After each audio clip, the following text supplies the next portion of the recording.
Hello friends, welcome back. Today we are going to draw a beautiful house. Are you ready? Let's start. First, let's draw a big rectangle.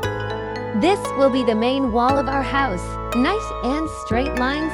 Very good. Now on top of the rectangle, let's draw a big triangle. Yes, this will be the roof of our house.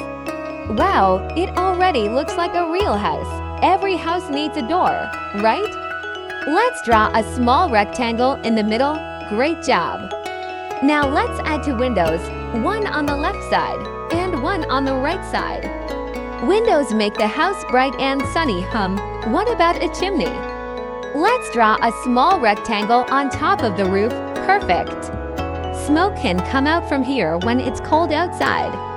But wait, our house looks lonely. Let's draw a tree next to it. First, a tall line for the trunk, then a big round shape for the leaves. Beautiful! And let's add some grass at the bottom and maybe a shining sun in the sky. Wow kids, look at this! We made a wonderful house together. Great job, everyone!